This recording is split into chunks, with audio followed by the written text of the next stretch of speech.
안녕하세요. 보험금 팔례방입니다.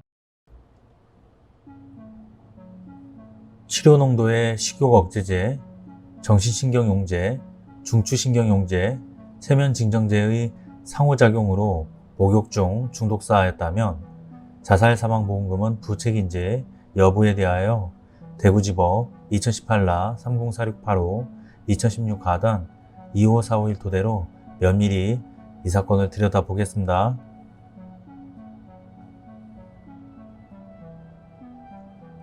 제1심 대구지법 2016 가단 25451 주문 피고는 원고에게 돈을 지급하라. 우선 기초사실에 의하면 피보험자 망인은 2007년, 2012년 각 상해사망보험을 가입하였고 마지막 보험 가입일로부터 3년 뒤 자택에서 욕조에 누워 사망한 채 발견되었습니다. 검안인은 직접 사인을 허혈성 심질환으로 추정하였고 부검인은 불명이라고 적시하였습니다.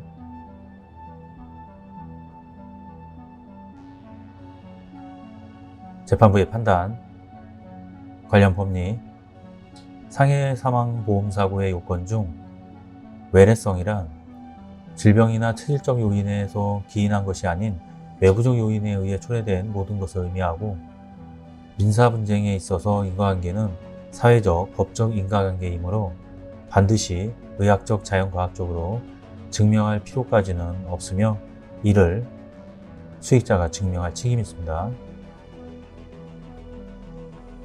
면밀한 사실관계를 살펴보면 외상 흔적이 없는 점, 사체 검안서에는 직접 사인을 허연성 심질환으로 추정하고 있는 점, 심혈관 질환으로 진단받거나 치료받은 적이 없고 사망에 이를 정도로 중대한 질병을 보유하지 않은 점,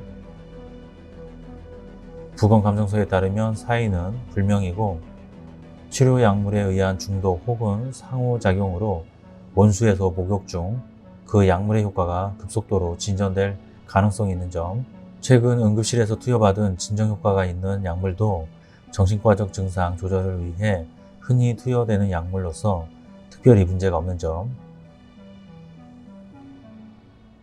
사체 검안서나 부검 감정서에서 제시하고 있는 사인 외에 달리 사망에 개입될 만한 외래적인 요소가 없는 점, 모두 종합하여 보면 망인은 기존 복용하고 있던 약물들에 의한 중독이나 그 상호작용에 의해 발생한 효과 내지 그에 수반된 허혈성 심질환으로 인하여 사망한 것으로 봄이 상당하고 망인이 정신과적 치료를 계속 받고 있었다거나 사고 약 한 달 전에 약물 과다 복용으로 치료를 받았다는 사정만으로 망인이 자살한 것이라고 볼 수 없고 달리 이를 인정할 만한 증거는 없습니다.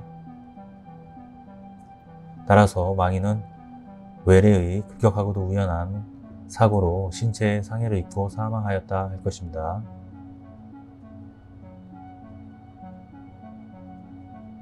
항소심 대구지법 2018라 304685 주문 피고의 항소를 기각한다. 추가 판단 쟁점가 우연한 외래 사고로 인한 사망이 아니라는 주장에 관하여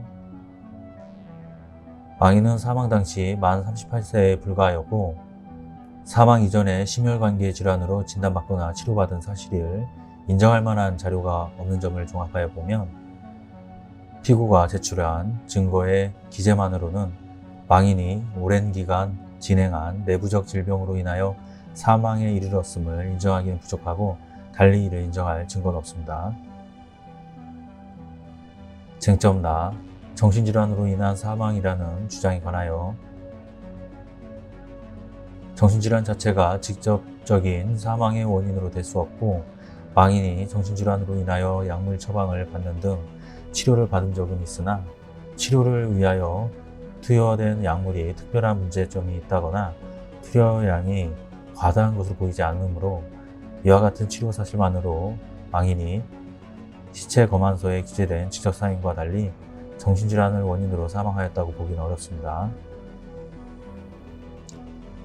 쟁점 다 약제 중독으로 인한 사망이라는 주장에 관하여 망인의 사망 원인을 약물들에 의한 중독 또는 그 상호작용에 의해 발생한 효과 내지 그에 수반된 허혈성 심질환으로 보는 이상 그 원인을 투여된 약물의 효과에 의한 외부적인 것으로 보아야 마땅하지, 이로 인한 결과를 두고 내부적 원인에 기인한 사망에 해당한다 할 수 없고, 망인이 이 사건 사고 이전에 처방받은 약물은 치료에 필요한 적절한 종류이고 그 용량도 적정한 범위를 초과하지 않는 것으로 보이므로 이를 두고 상습적으로 흡입, 흡수 또는 섭취한 결과로 생긴 중독 증상으로 인하여 사망한 경우에 해당한다고 보기는 어렵습니다. 결론적으로 피고는 원고들에게 상해사망보험금을 지급할 책임이 없습니다. 마치겠습니다. 긴 시간 시청해 주신 점 고맙습니다.